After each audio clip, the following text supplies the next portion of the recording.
क्या होगा अगर मैं आपसे कहूं, खुश रहने के लिए आपको ज़्यादा पैसे, बड़ी सफलता या परफेक्ट लाइफ की ज़रूरत ही नहीं है। सोचिए, कितने लोग कहते हैं बस प्रमोशन मिल जाए फिर खुश हो जाऊंगा, बस अपना घर हो जाए फिर सब ठीक हो जाएगा, बस थोड़ा और पैसा आ जाए फिर जिंदगी सेट हो जाएगी। लेकिन सच तो ये है, दुनिया में करोड़ों ऐसे लोग हैं जिनके पास पैसा भी है, सफलता भी है, फिर भी वे अंदर से खुश नहीं हैं। आखिर क्यों? क्योंकि खुशी इस बात पर निर्भर नहीं करती कि आपके पास क्या है, बल्कि इस बात पर निर्भर करती है कि आप अपना समय, अपना ध्यान और अपनी जिंदगी कैसे जीते हैं। और यही राज दुनिया के मशहूर बिहेवियरल साइंटिस्ट पॉल डोलन ने अपनी किताब हैप्पीनेस बाय डिजाइन में बताया है। इस किताब में आप जानेंगे क्यों कुछ लोग कम संसाधनों के बावजूद हमेशा खुश रहते हैं, क्यों सफलता मिलने के बाद भी खुशी ज्यादा दिनों तक नहीं टिकती, कैसे आपका दिमाग बिना बताए आपकी खुशी चुरा लेता है, और सबसे जरूरी, कैसे आप अपनी रोजमर्रा की छोटी छोटी आदतों को बदलकर एक ऐसी जिंदगी बना सकते हैं जिसमें खुशी कोई संयोग नहीं बल्कि आपकी आदत बन जाए। तो अगर आप भी ऐसी जिंदगी चाहते हैं जहां सफलता भी हो, सुकून भी हो और हर दिन जीने का मजा भी, तो इस वीडियो को अंत तक जरूर देखिए, क्योंकि आज पीएस बुकिश पर आप सीखने वाले हैं कैसे अपनी खुशी को किस्मत के भरोसे नहीं बल्कि खुद डिजाइन किया जाता है। क्या सिर्फ खुश रहना ही जिंदगी का असली मकसद है, या फिर ऐसी जिंदगी जीना जिसमें हर दिन का कोई अर्थ हो, कोई उद्देश्य हो, वही असली खुशी है? पॉल डोलन की किताब हैप्पीनेस बाय डिजाइन हमें यही समझाती है कि सच्ची खुशी केवल मुस्कुराने में नहीं बल्कि ऐसी जिंदगी जीने में है जिस पर हमें गर्व हो। तो आइए पीएस बुकिश के साथ इस शानदार किताब की सबसे महत्वपूर्ण सीख को समझते हैं। जब आप अपनी रोजमर्रा की जिंदगी के कामों को आनंद और उद्देश्य दोनों के साथ करते हैं, तभी आप वास्तव में सबसे ज्यादा खुश होते हैं। जरा एक पल के लिए कल्पना कीजिए, अगर आपको पूरी जिंदगी सिर्फ अपना पसंदीदा कॉमेडी शो देखने का मौका मिल जाए, तो क्या आप सच में हमेशा खुश रहेंगे? शुरुआत में शायद आपको बहुत मजा आए, लेकिन कुछ समय बाद क्या आपको ऐसा महसूस नहीं होगा कि आपकी जिंदगी में कोई मकसद ही नहीं बचा? अब दूसरी तरफ सोचिए, अगर आपने पूरी जिंदगी केवल काम ही किया लेकिन उस काम में कभी खुशी महसूस ही नहीं की, तो क्या वह जिंदगी संतोष देने वाली होगी? शायद नहीं। यही इस किताब की सबसे बड़ी सीख है। खुशी केवल खुश महसूस करने का नाम नहीं है। सच्ची खुशी तब मिलती है जब आपको यह एहसास हो कि आप जो कर रहे हैं उसका कोई अर्थ है, उसका कोई उद्देश्य है। यानी काम का आनंद भी जरूरी है और उस काम से मिलने वाला उद्देश्य भी। जब ये दोनों चीजें साथ आती हैं, तभी जीवन संतुलित और अर्थपूर्ण बनता है। हर दिन हमारी जिंदगी में ऐसे कई काम होते हैं जो या तो हमें खुशी देते हैं या फिर हमारे किसी बड़े लक्ष्य की ओर ले जाते हैं। उदाहरण के लिए, अपना पसंदीदा टीवी शो देखना आपको खुशी देता है, लेकिन उसी तरह का एक शानदार शो बनाना आपको उद्देश्य, उपलब्धि और संतुष्टि देता है। दोनों अच्छे हैं, लेकिन दोनों का असर अलग अलग होता है। अगर आप अपने हर दिन का सबसे बेहतर उपयोग करना चाहते हैं, तो कोशिश कीजिए कि आपकी दिनचर्या में ऐसे काम ज्यादा हों जो खुशी और उद्देश्य दोनों को साथ लेकर चलें।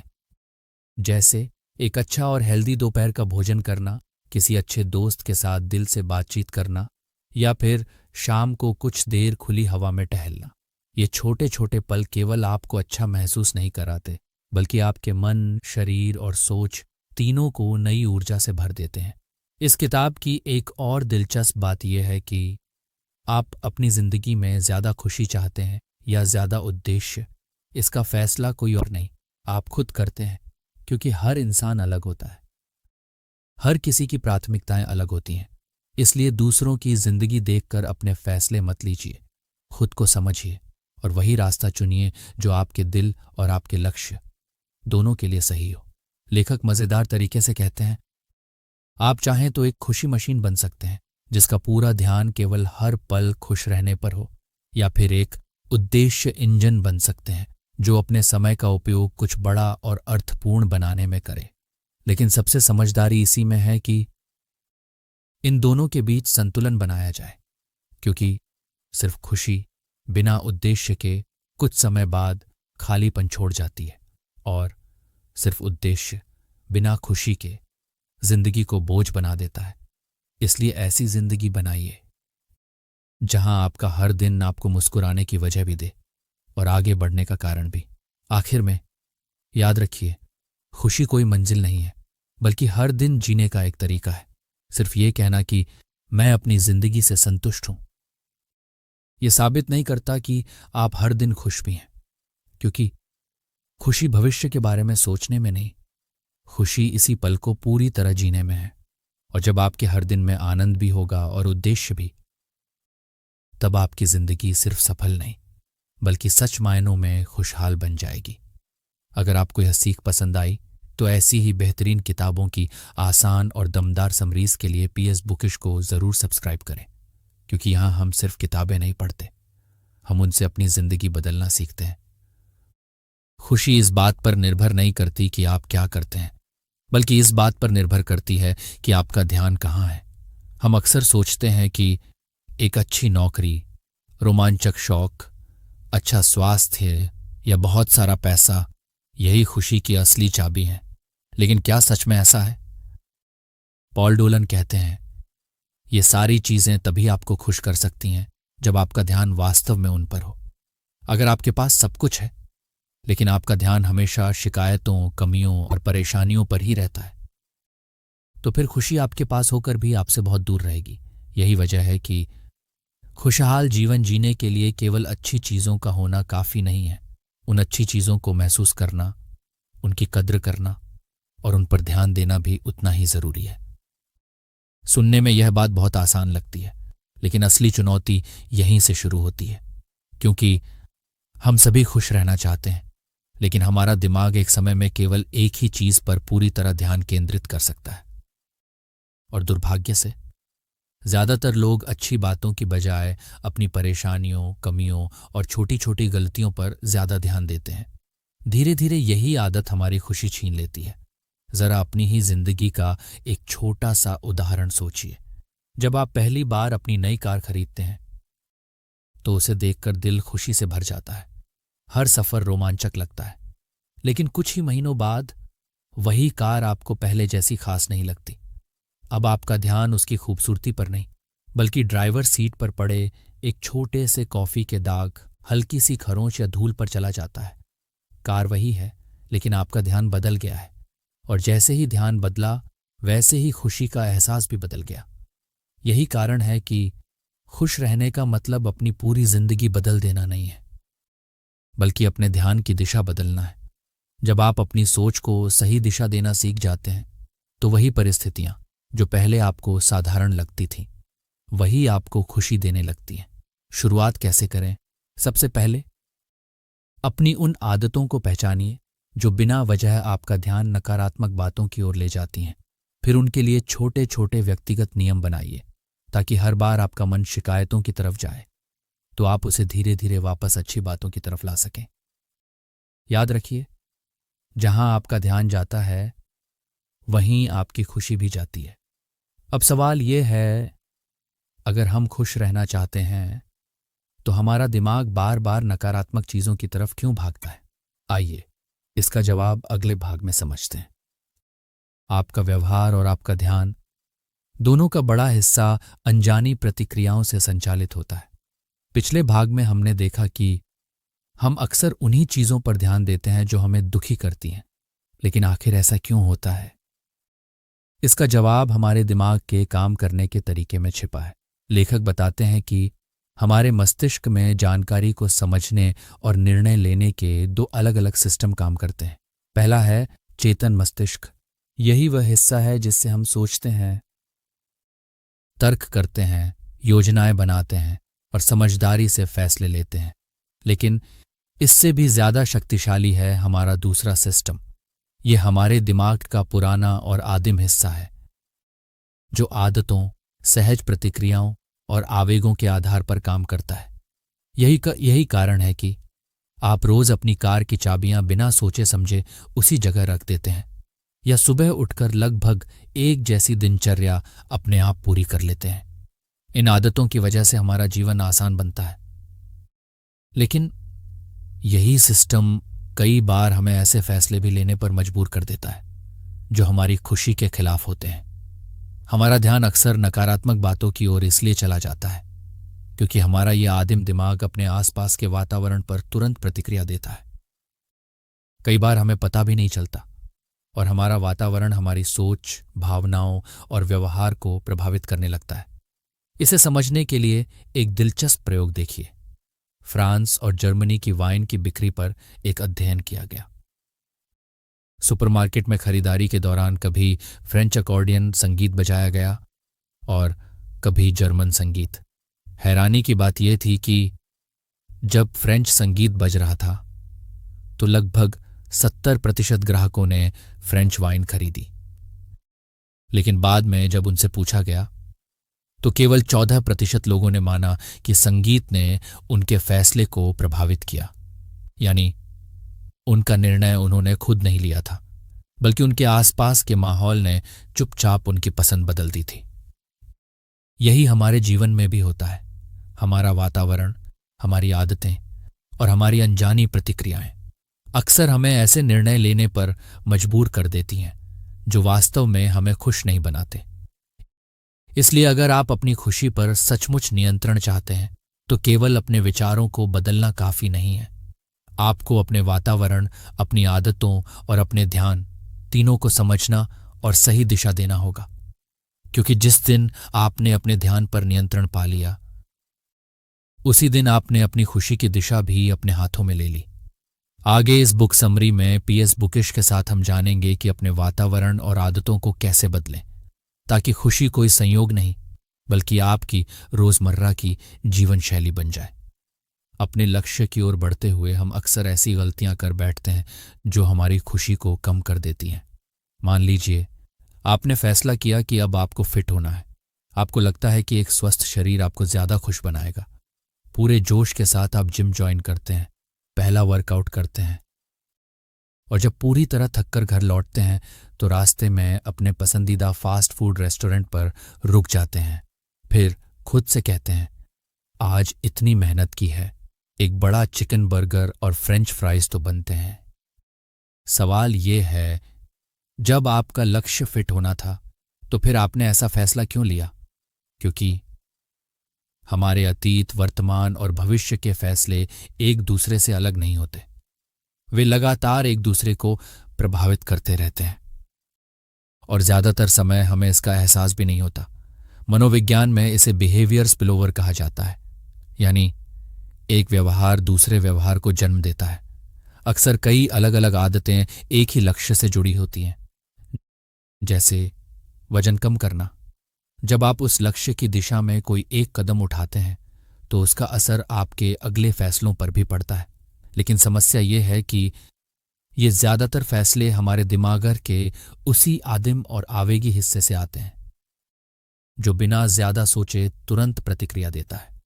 इसलिए कई बार हमें पता भी नहीं चलता कि हमारा एक छोटा सा फैसला धीरे धीरे हमारी पूरी दिनचर्या बदल रहा है।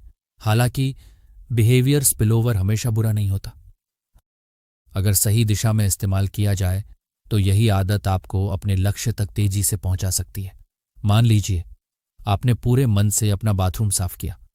काम पूरा होने के बाद अचानक आपके मन में आता है, चलो आज रसोई भी साफ कर ही देता हूं। या फिर आपने बाहर हेल्दी खाना खाया और उसके बाद सोचा, घर तक पैदल चलता हूं, कुछ अतिरिक्त कैलोरी भी बर्न हो जाएंगी। देखा आपने, एक अच्छा फैसला दूसरे अच्छे फैसले को जन्म दे रहा है। लेकिन यही नियम उल्टा भी काम करता है। जैसे जिम में मेहनत करने के बाद आप खुद को बर्गर और फ्राइज खाने की इजाजत दे देते हैं क्योंकि आपके मन में ये भावना आ जाती है कि मैंने मेहनत की है, अब मैं इसका हकदार हूं। यहीं से अच्छे इरादे धीरे धीरे गलत आदतों में बदलने लगते हैं। इससे भी बड़ी समस्या तब होती है जब एक गलत फैसला दूसरे गलत फैसले को जन्म देने लगता है। हम सभी ने कभी ना कभी ऐसा किया है। पूरा दिन आलस में निकाल दिया, घंटों सोशल मीडिया या इंटरनेट पर समय बर्बाद किया और फिर रात में खुद से कहा, अब तो पूरा दिन ही खराब हो गया, अब हेल्दी खाना खाने का भी क्या फायदा। यानी एक गलती ने दूसरी गलती को जन्म दिया और देखते ही देखते पूरा दिन हमारी उम्मीदों के बिल्कुल उलट चला गया। याद रखिए, अच्छी आदतें भी फैलती हैं और बुरी आदतें भी, इसलिए हर छोटा फैसला बहुत मायने रखता है, क्योंकि आज की एक छोटी जीत कल की बड़ी सफलता बन सकती है और आज की एक छोटी लापरवाही कल की बड़ी हार भी बन सकती है। हम अक्सर अपनी इच्छाओं और अपने लक्ष्यों को भी सही तरह से नहीं समझ पाते। हमारे ज्यादातर फैसलों के पीछे सिर्फ एक ही इच्छा होती है, खुश रहना। हम किसी लक्ष्य की तरफ इसलिए भागते हैं क्योंकि हमें लगता है कि उसे हासिल करने के बाद हम सचमुच खुश हो जाएंगे, लेकिन यही हम सबसे बड़ी गलती कर बैठते हैं। हम भविष्य की खुशी का अनुमान लगाने में अक्सर गलत साबित होते हैं और जब हमारी उम्मीदें पूरी नहीं होती तो हमें निराशा, पछतावा और हताशा महसूस होने लगती है। लेखक एक दिलचस्प उदाहरण देते हैं। जब लोगों से कहा जाता है कि कल्पना कीजिए अगर आप कभी चल ही ना सकें, तो उनका ध्यान तुरंत केवल उस दर्द, असुविधा और कठिनाइयों पर चला जाता है। वे यह सोच ही नहीं पाते कि इंसान समय के साथ नई परिस्थितियों के अनुसार खुद को ढाल भी लेता है। यानी हम भविष्य की मुश्किलों को अक्सर वास्तविकता से कहीं ज्यादा बड़ा मान लेते हैं। इसी तरह हम अपने अतीत को भी पूरी तरह संतुलित नजर से याद नहीं रखते। हमारे दिमाग में सबसे ज्यादा वही पल रह जाते हैं जो बहुत ज्यादा खुशी देने वाले थे या फिर बहुत ज्यादा दर्द देने वाले। मान लीजिए आप अपने किसी दोस्त की शादी में गए, पूरा दिन शानदार बीता, लोगों से मिले, मजे किए, लेकिन अचानक सबके सामने आपका पैर फिसल गया और आप गिर पड़े। बस वह एक पल पूरे दिन की सारी अच्छी यादों पर भारी पड़ जाता है। इतना ही नहीं, अगली बार किसी शादी में जाने से पहले भी वही घटना आपके दिमाग में घूमने लगती है। यानी एक छोटी सी शर्मिंदगी आपके भविष्य के व्यवहार को भी बदल देती है। इसी तरह भविष्य की जरूरत से ज्यादा चिंता हमें वर्तमान की खुशी से दूर कर देती है। हम अपने लिए ऐसे लक्ष्य तय कर लेते हैं जो हमारी वर्तमान क्षमता से कहीं बड़े होते हैं। जैसे फिट होने की शुरुआत करते ही रोज 2-2 घंटे जिम जाने का लक्ष्य बना लेना। शुरुआत में उत्साह बहुत होता है, लेकिन कुछ ही दिनों बाद शरीर और मन दोनों जवाब देने लगते हैं।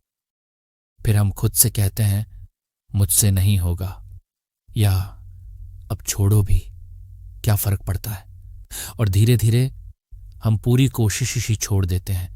इसलिए लेखक कहते हैं बेहतर भविष्य के लिए मेहनत जरूर कीजिए, लेकिन ऐसा करते हुए अपने आज की खुशी को कभी मत भूलिए, क्योंकि अगर भविष्य बनाने की दौड़ में आपका वर्तमान ही दुखी हो गया तो मंजिल तक पहुंचकर भी आपको सच्ची खुशी महसूस नहीं होगी।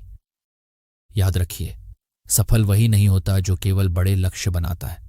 सफल वह होता है जो हर दिन छोटे छोटे सही फैसले लेकर अपने भविष्य और अपने वर्तमान दोनों को बेहतर बनाता है। और यही इस अध्याय की सबसे बड़ी सीख है। आखिर कैसे पता करें कि वास्तव में आपको किस चीज से खुशी मिलती है? अब तक हमने समझा कि हमारा अतीत, हमारी भविष्य की उम्मीदें और हमारा वर्तमान ध्यान तीनों मिलकर हमारी खुशी को प्रभावित करते हैं। लेकिन सबसे बड़ा सवाल अब भी यही है, आखिर हमें कैसे पता चले कि कौन सी चीज वास्तव में हमें खुश करती है? लेखक कहते हैं इसका सबसे अच्छा तरीका है अपनी जिंदगी को ध्यान से देखना और उससे सीखना। हमारी रोजमर्रा की गतिविधियां हमें हर दिन यह संकेत देती हैं कि कौन से काम हमें सचमुच खुशी देते हैं और कौन से सिर्फ हमारा समय और ऊर्जा ले लेते हैं। अगर आप अपनी भावनाओं पर थोड़ा सा ध्यान देना शुरू कर दें तो धीरे धीरे आपको खुद ही समझ आने लगेगा कि आपकी असली खुशी कहाँ छिपी हुई है। इसी उद्देश्य के लिए लेखक एक आसान तकनीक बताते हैं जिसे DRM रिकंस्ट्रक्शन मेथड कहा जाता है। इस तकनीक में आप 1 या 2 सप्ताह तक अपनी हर दिन की प्रमुख गतिविधियों को लिखते हैं। कितनी देर वह काम किया, किसके साथ किया, और उस दौरान आपको कितनी खुशी और कितना उद्देश्य महसूस हुआ। इसे 1 से 10 के पैमाने पर अंक देते हैं। कुछ ही दिनों में आपके सामने एक ऐसा पैटर्न उभर कर आएगा जो आपको बताएगा कि आपकी जिंदगी में कौन सी गतिविधियां आपको ऊर्जा देती हैं और कौन सी केवल आपको थका देती हैं। यही जानकारी भविष्य में बेहतर फैसले लेने की सबसे बड़ी ताकत बन सकती है। लेकिन एक बात हमेशा याद रखिए, अपने अतीत से सीखिए, लोगों की राय भी सुनिए, लेकिन हर छोटी सी बात पर जरूरत से ज्यादा मत सोचिए, क्योंकि हम अक्सर छोटी छोटी बातों पर घंटों सोचते रहते हैं। जैसे बाथरूम के लिए कौन सी टाइल खरीदें या कौन सा रंग चुनें, लेकिन जीवन के बड़े फैसलों जैसे करियर, रिश्ते या घर खरीदने जैसे निर्णयों पर उतना गंभीर विचार नहीं करते। समझदारी इसी में है कि अपनी ऊर्जा सही जगह खर्च की जाए। अगर आप सचमुच खुश रहना चाहते हैं तो अपने वातावरण को भी अपने पक्ष में करना सीखिए। अब तक आपने समझ लिया है कि आपकी भावनाएं, आपका ध्यान और आपकी आदतें एक दूसरे से गहराई से जुड़ी हुई हैं। अब अगला कदम है अपने वातावरण को इस तरह बनाना कि वह आपको सही आदतें अपनाने के लिए प्रेरित करे। दूसरे शब्दों में, अपने अवचेतन मस्तिष्क को अपने ही पक्ष में काम करने दीजिए। उदाहरण के लिए, कुछ शोध बताते हैं कि ऑफिस में नीली रोशनी सतर्कता और एकाग्रता बढ़ाने में मदद कर सकती है। यानी कभी कभी हमारे आसपास का छोटा सा बदलाव भी हमारे व्यवहार पर बड़ा असर डाल सकता है। इसीलिए अगर आप सुबह दौड़ने जाना चाहते हैं तो रात में ही अपने रनिंग शूज और कपड़े तैयार करके रख दीजिए। अपने पसंदीदा गानों की प्लेलिस्ट पहले से बना लीजिए ताकि सुबह उठते ही सही फैसला लेना आसान हो जाए। याद रखिए, अच्छी आदतें इच्छा शक्ति से नहीं बल्कि सही वातावरण से ज्यादा मजबूत बनती हैं। अपने आसपास ऐसे लोगों को रखिए जो आपके लक्ष्य का मजाक न उड़ाएं बल्कि आपको आगे बढ़ने के लिए प्रेरित करें। मान लीजिए आप और आपका कोई दोस्त दोनों का लक्ष्य वजन कम करना है, तो एक दूसरे का साथ आप दोनों को रास्ते पर बनाए रखने में बहुत मदद करेगा। अगर थोड़ा और प्रेरणा चाहिए तो अपने लक्ष्य के बारे में अपने परिवार, दोस्तों या सहकर्मियों को भी बता दीजिए। मान लीजिए आपने धूम्रपान छोड़ने का फैसला किया है। अगर ऑफिस में सभी लोगों को इसकी जानकारी होगी तो दोबारा सिगरेट उठाने से पहले आप 2 बार जरूर सोचेंगे, क्योंकि अब केवल आपका आत्मविश्वास ही नहीं बल्कि आपकी सामाजिक जिम्मेदारी भी आपको सही रास्ते पर बनाए रखेगी। और सबसे महत्वपूर्ण बात, अपने बड़े लक्ष्य को छोटे छोटे चरणों में बांट दीजिए, क्योंकि छोटी छोटी जीतें ही बड़ी सफलता की नींव बनाती हैं। अगर खुश रहना चाहते हैं तो जो कर रहे हैं उसी में पूरी तरह मौजूद रहिए। आज की दुनिया में सबसे कीमती चीज पैसा नहीं, ध्यान है, और यही ध्यान हर दिन सबसे ज्यादा बिखर रहा है। हमारा मोबाइल, सोशल मीडिया, नोटिफिकेशन और नई नई तकनीकें हर कुछ मिनट में हमारा ध्यान अपनी ओर खींच लेती हैं। ऐसे में किसी एक काम में पूरी तरह डूब जाना पहले से कहीं ज्यादा मुश्किल हो गया है। जरा सोचिए, अगर आप एक साथ फिल्म भी देख रहे हैं, दोस्त को मैसेज भी कर रहे हैं नई के, और कॉलेज के पेपर की तैयारी भी कर रहे हैं ठीक हैं, तो क्या आप इन तीनों में से कोई भी काम अपनी पूरी क्षमता से कर पाएंगे? शायद नहीं। इसे ही हम मल्टीटास्किंग कहते हैं, और सच यह है कि मल्टीटास्किंग हमारी उत्पादकता भी घटाती है और हमारी खुशी भी। इसके विपरीत, अगर आप अपने दोस्त से बात करते समय फोन को एक तरफ रख दें और पूरी ईमानदारी से उसकी बात सुनें, तो आपको उस बातचीत से कहीं ज्यादा खुशी और अपनापन महसूस होगा। तो फिर ध्यान भटकने से कैसे बचें? सबसे पहले अपनी बुरी आदतों की जगह नई अच्छी आदतें बनाइए। अपने फोन की सभी गैर जरूरी नोटिफिकेशन बंद कर दीजिए। काम करते समय फोन को अपनी पहुंच से थोड़ा दूर रखिए। अपने परिवार और दोस्तों के साथ समय बिताने के लिए भी एक छोटा सा नियम बना सकते हैं। जैसे जब पूरा परिवार खाने की मेज पर बैठे तो सभी अपने फोन टेबल के बीच में रख दें और खाना खत्म होने के बाद ही उन्हें देखें। ये छोटा सा नियम रिश्तों में बड़ा बदलाव ला सकता है। और आखिर में लेखक की सबसे महत्वपूर्ण सलाह, यहीं इसी पल में जियो, चाहे काम कर रहे हों या अपने परिवार के साथ समय बिता रहे हों। जिस काम में हों पूरी तरह उसी में मौजूद रहिए, क्योंकि जब आपका ध्यान पूरी तरह वर्तमान में होता है तब वही काम आसान भी लगता है और ज्यादा आनंद भी देता है। इस किताब की सबसे बड़ी सीख यह है कि खुशी पाने के लिए आपको अपनी पूरी जिंदगी बदलने की जरूरत नहीं है। जरूरत है अपनी रोजमर्रा की जिंदगी में खुशी और उद्देश्य का सही संतुलन बनाने की, अपने ध्यान को उन चीजों पर केंद्रित करने की जो वास्तव में आपके जीवन को बेहतर बनाती हैं, और उन आदतों को अपनाने की जो हर दिन आपको थोड़ा थोड़ा आगे बढ़ाती हैं। आज से क्या करें? सबसे पहले उन लोगों के साथ ज्यादा समय बिताइए जिनके साथ रहकर आपको सुकून, प्रेरणा और खुशी मिलती है। हम अक्सर ऐसे लोगों के साथ समय बिताते रहते हैं जो न हमें प्रेरित करते हैं, न हमारे जीवन में कोई सकारात्मक बदलाव लाते हैं। इसलिए अपने आसपास ऐसे लोगों का दायरा बनाइए जो आपके सपनों पर विश्वास करते हों और आपके उद्देश्य को मजबूत करें। इसके साथ साथ दूसरों की मदद करने की आदत भी विकसित कीजिए। शोध बताते हैं कि औसतन लोग तब ज्यादा खुश महसूस करते हैं जब वे अपने ऊपर खर्च करने की बजाय किसी और की मदद करने के लिए पैसे या समय खर्च करते हैं। इसलिए खुद से पूछिए, आज मैं किसी एक इंसान की जिंदगी थोड़ी सी बेहतर कैसे बना सकता हूं?